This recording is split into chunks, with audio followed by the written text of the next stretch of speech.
All right, let's dive right into this explainer of Dr. Gary Meadors' fascinating lecture, where we are going to unpack the intricate mechanics of how the church collectively discerns God's will. Whenever we talk about understanding divine intent, it is so easy to get completely lost in a sea of personal opinions. But what happens when we look at this through the lens of centuries of historical tradition, complex theology, and rigorous biblical scholarship? Well, that's exactly what we're going to explore today. To make sense of all these complex frameworks, we're going to use a sort of funnel approach today. We'll start broad by moving beyond individualism, look at the pillars of discernment and modes of Scripture, climb through the levels of teaching, and finally, decode prescriptive versus descriptive texts. Section 1. Beyond Individualism, From Personal to Communal. We have to begin by confronting a really common modern bias, and that's American rugged individualism. It so often skews our approach to ancient texts. Think about it. When you hear the question, what is God's will for, how do you usually finish that sentence? If you're like most folks in the modern Western world, you're probably asking about who you should marry, whether you should go to college, or what career to pursue. It's an intensely personal, me-centric question, right? But Dr. Meadors points out that, historically speaking, this process was so much bigger than that. It was about how the church community navigates massive, heavily debated cultural issues like pacifism, gender, and divorce. Can a Christian be a combatant in a war? How does the community understand shifting traditions around divorce and remarriage? These aren't just me, myself, and I questions. These are colossal, paradigm-shifting debates that literally require the collective wisdom of the entire church body to find a way forward. Section 2. The Four Pillars of Discernment. The Wesleyan Quadrilateral. So, if we step away from that pure individualism, what compass does the collective church actually use to find consensus on these global issues? Well, this brings us to a foundational tool formalized by the Anglican scholar John Wesley. It essentially takes three historically recognized tools and adds a fourth, creating this incredibly robust grid for processing dense theological problems. Now, what's really fascinating here is how these four elements balance each other out, though. And this is key. Scripture always remains the foundational norming norm, or the ultimate authority. We use our God-given reason to research texts. We lean on tradition, which means the historic creeds of past generations. And finally, experience. But a crucial note here, Dr. Meadors specifies this does not mean private individual revelations. Actually, it refers to the collective shared experience of the community of faith living out the text together over time. Section 3. Four Modes of Scripture. Richard Hayes' Ethical Vision.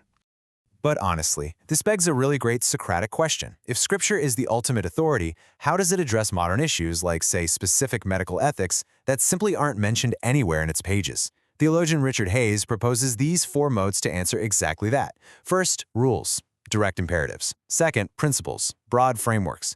Third, paradigms, using characters as models. And fourth, the symbolic world. This is where the text creates overarching perceptual categories. So even if a highly specific modern procedure isn't named, the broad category of respecting human life totally informs the modern ethic. This famous command perfectly illustrates that principles mode. It's a remarkably simple mandate, yet the church must collectively define the deep, covenantal meaning of love and good to actually apply it. Because, let's be honest, to say you should love actually says very little until you do the hard, messy work of defining what moving toward a person's greatest good genuinely looks like in reality. And that definition process, that is exactly where those four pillars of discernment we just talked about come into play. Section 4. The Levels of Teaching. From Text to Construct. Zooming in a bit closer on our funnel here, how do human theologians actually analyze the text to build these frameworks? We're essentially engaging in epistemology, asking how we know what we claim to know. Dr. Meadors' concept of the theological encyclopedia brilliantly illustrates this. It's like a pyramid where base textual exegesis drips up and down into broader systemic theology like a fountain. At the base, you have exegesis, which is the reasoned judgment of a specific text. As you move up, you synthesize these texts into biblical theology, view them through historical theology, and finally build overarching systematic and philosophical theologies right at the top. Let's look at how this builds, from direct intent that we can immediately demonstrate, to logical implications, all the way up to high taxonomy creative constructs. You see, not everything derived from a text is taught directly by it. Sometimes it's implied.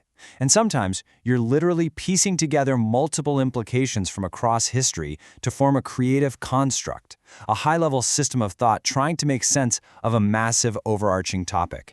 This table is absolutely crucial because it reminds us that massive doctrines, like millennialism or the rapture, require complex historical reasoning, not just simple proof texts.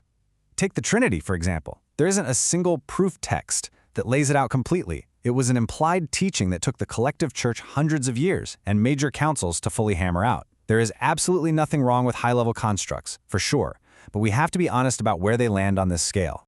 Section 5. Prescriptive versus descriptive texts. The most critical question. Okay, we've reached the deepest level of the mechanics. What is the exact nature of the evidence you're using? Confusing these two things, thinking a historical description is actually a universal command, is literally the root of massive theological disagreements. A prescriptive text is a command that directs behavior universally. A descriptive text paints a picture of the past, but doesn't necessarily demand we replicate it exactly today. For instance, think about this. Does the book of Acts mandate house-to-house visitation for all modern churches, or is it merely describing the history of the early church in a specific era? Dr. Meadors notes that a lot of well-meaning folks take the narrative of Acts as a strict legal mandate for how churches must operate today. But many scholars, like Gordon Fee, argue that Acts is largely descriptive. We can draw beautiful principles from it, like the absolute necessity of evangelism and mission, but the specific historical method they used, that isn't necessarily an imperative command for a 21st century congregation. So the absolutely crucial point is this. Pulling a single verse out of its rich context is a dangerous manipulation of the text. Take the older King James translation of 1 Thessalonians, where it's said to avoid all appearances of evil.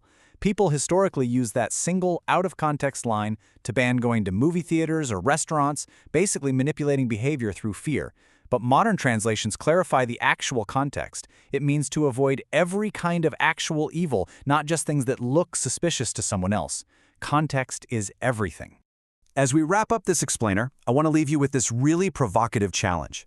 The next time you search for the divine will, ask yourself if you are truly reading the text or simply using it as a pretext for your own cultural logic. Are you relying on a single, out-of-context verse to prove a massive creative construct? Or are you utilizing the full Wesleyan quadrilateral, balancing scripture, reason, tradition, and the collective experience of the community to seek a deeper, more robust truth? Discerning the divine isn't about finding an easy bumper sticker answer. It's about engaging in a rich, thoughtful, and historically grounded conversation.